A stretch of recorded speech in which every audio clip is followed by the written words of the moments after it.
Hey Calc, this is section 1.6, mathematical modeling. This is the last section of chapter 1. I think what we're going to do is tomorrow I will post the video for for section 2.1. We'll go right into chapter 2, and then when we all come back together, we will kind of review chapter 1 a little bit.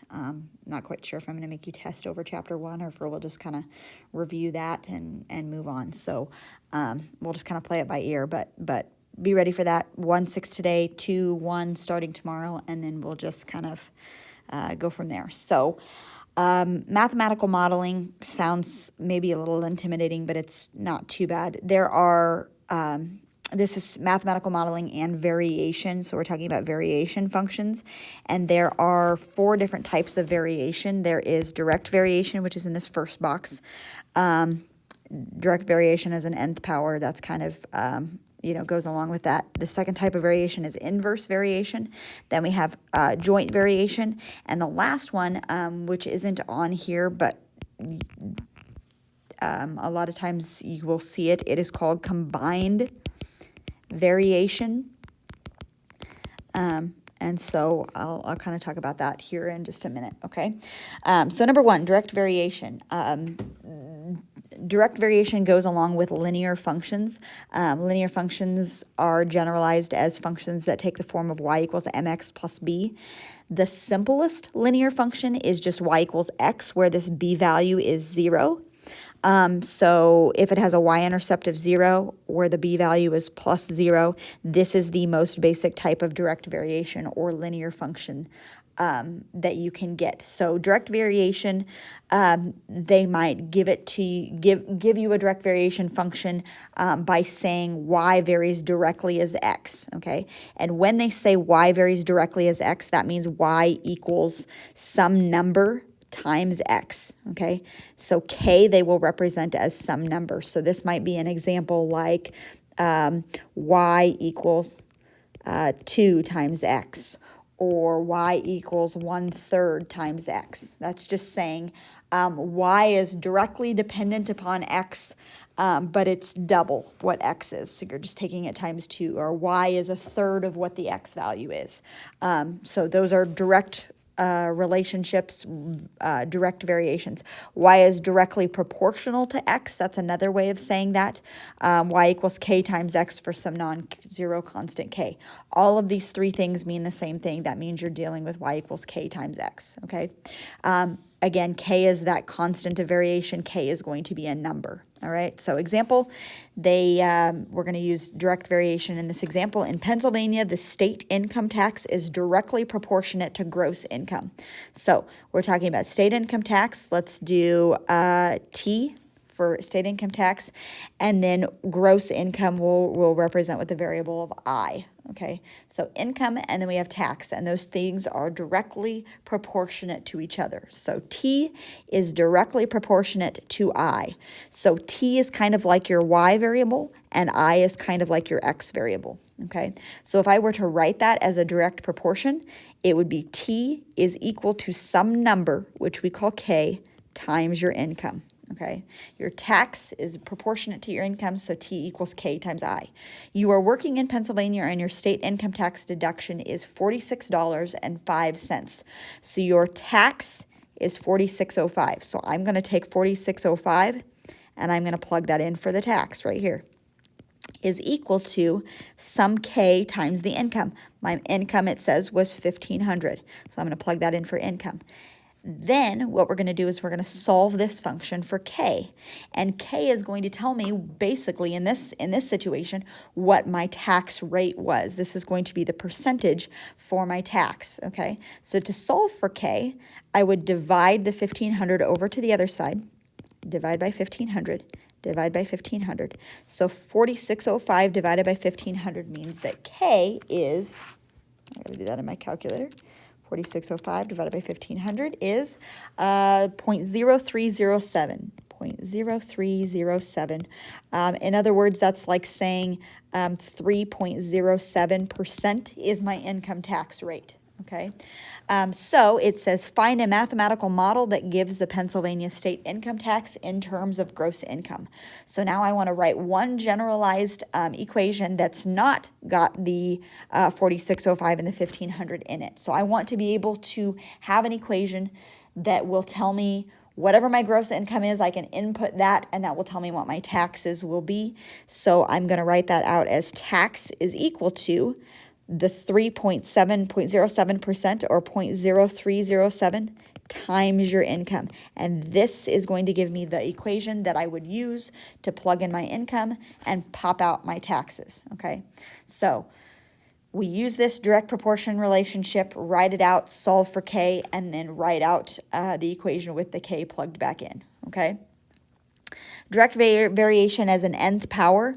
This is saying the same thing as a direct variation, except you might have your x variable. In this case, it's r. You might have it to a certain power, okay? So a equals pi r squared. That's the area of a circle. Area is directly related to the radius that the circle has.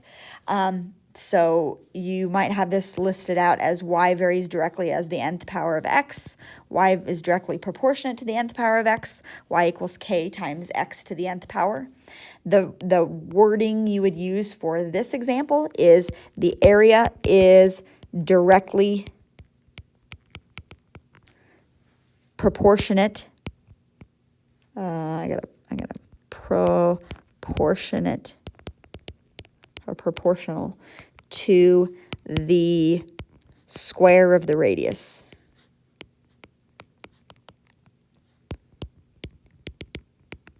Of a circle.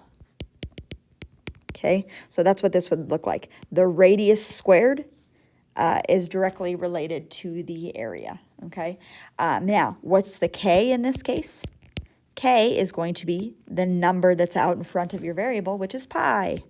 Pi is your K variable in that case, all right? So example, the distance a ball rolls down an inclined plane is directly proportionate to the square of the time that it rolls. Okay, so let's look at what our variables are.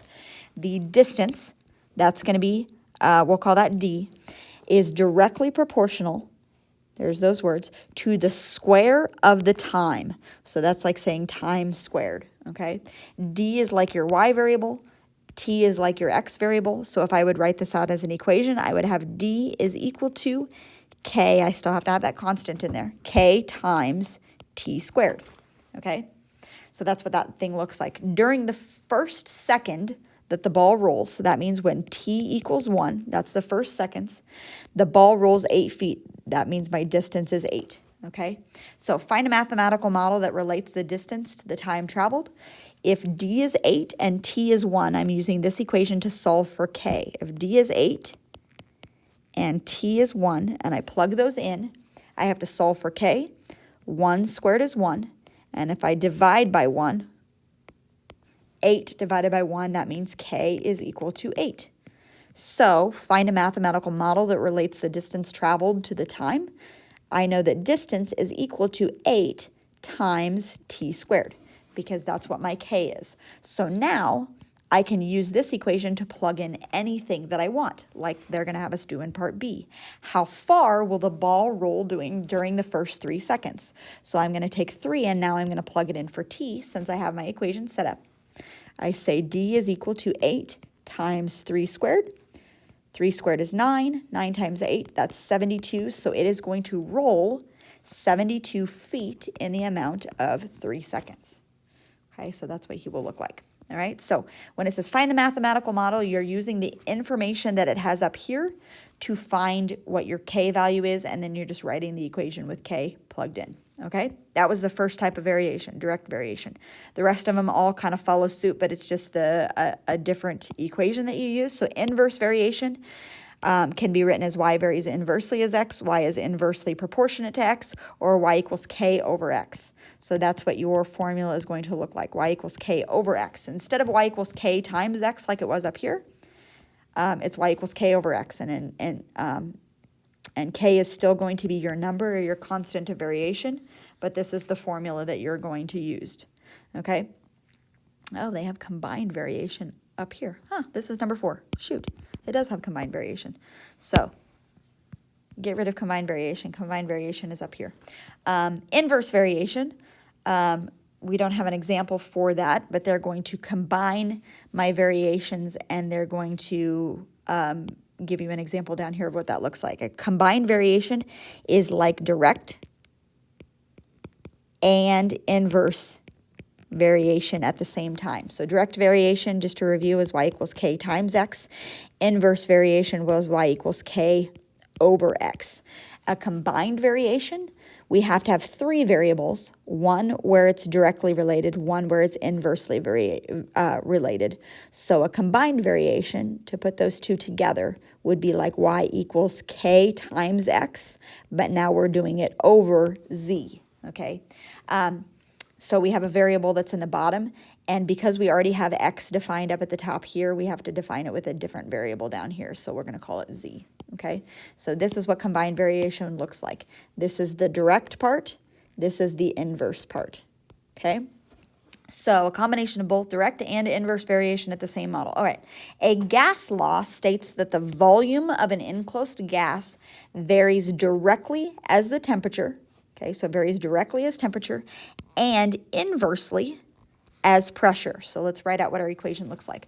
Volume varies directly. That's going to be k times whatever my direct variable is. My direct variable is temperature, so k times T over the inverse variation is pressure. So V equals K times T over P. You guys might have seen that in like a physics class or something, something like that. V equals KT over P. It's directly related to T, inversely related to P, okay? So set up similar to how this was. Y is going to be my V variable, X is the temperature, Z is the pressure, okay? Now it's going to give me variables to plug in. So the temperature, or excuse me, the pressure of a gas is 0.75. So I'm going to plug 0.75 in for that guy per square centimeters. When the temperature is 294 Kelvin,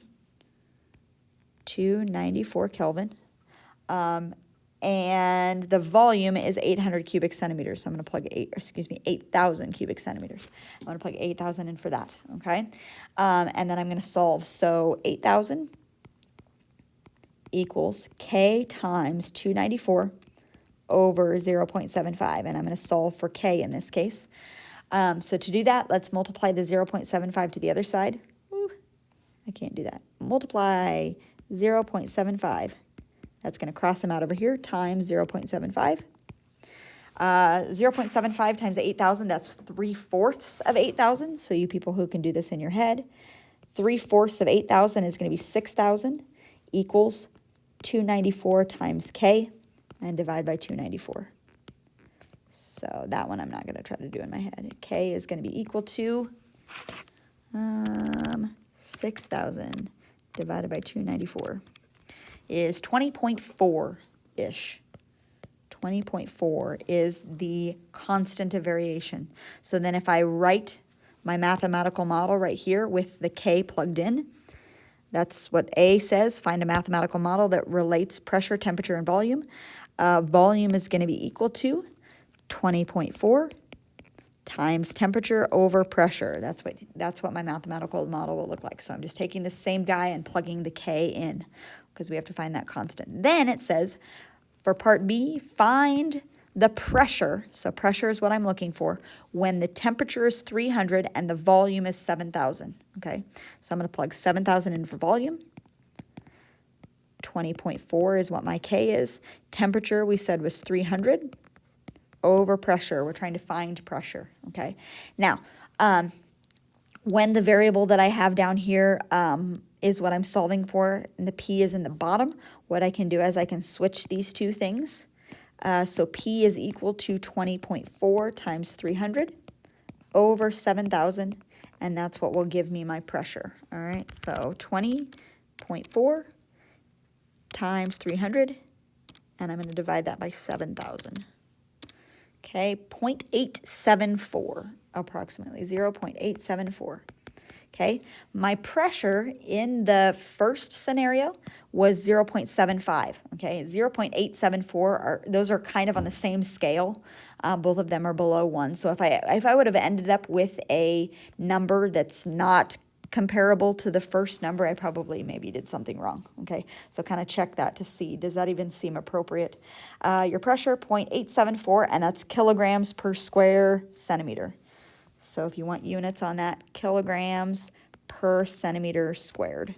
That's what the units would be. All right, last one, finally, joint variation. Joint variation is like z varies jointly as x and y. Z is jointly proportionate to x and y. Z equals k x y. That's what every joint variation will be set up to look like. Okay, sometimes you'll have it written as y equals kxz. That's still a joint variation. Your variables are just switched around. Okay, again, your k is just that number, that constant. So it doesn't matter. It doesn't matter what your other variables are named. That k is still there. It's joint. It's sharing a relationship. X and z or x and y are joining up to create this variable on the outside here. That's why it's a joint variation. Okay, the simple interest for a savings account. So we'll call that I. Should we call that I? Interest. The simple interest for a savings account is jointly proportionate to the time, we'll call that T, and the principal, we'll call that P. So interest is made up of how long it's put in there and what the principal is to start with, okay? So interest is jointly related to, we have to have that K in there, of course, the time and the principal that it starts with.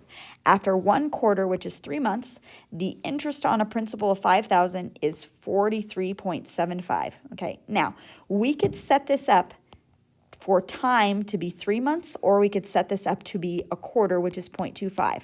It does not matter which one we use, but we have to be consistent. Okay, so let's go ahead and let's say time is in months. I'm going to put time in months. So we are going to plug in our time in months, all right? Our interest is, let's say, 43.75. So I'm going to plug that in for interest, 43.75 equals K. My time in months is 3, and the principal is 5,000 to start with. Then we have to solve for K. So 3 times 5,000 is 15,000, and then I'm going to divide the 15,000 over. 15,000. So K is equal to 43.75 divided by 15,000. And I got 0.0029, let's say. Okay, that's going to be my interest. So 0.29% is my interest. Okay, so find a mathematical model. My mathematical model is I equals 0.0029 TP. So it's basically this guy with the K plugged in, okay? Find the interest rate after 3 quarters, okay? So if I would have put this as a decimal, 1 quarter being 0.25, for 3 quarters I would use 0.75 because that's 3 quarters of a year. But since I did my time in months, 3 quarters I'm going to say is 9 months. So I'm going to do the same thing again. I want to find the interest after 9 months, so I'm going to plug 9 in for T, and then it doesn't tell me what my principal is, but my principal to start with in the first example was 5,000, so I'm assuming that we're using the same principal.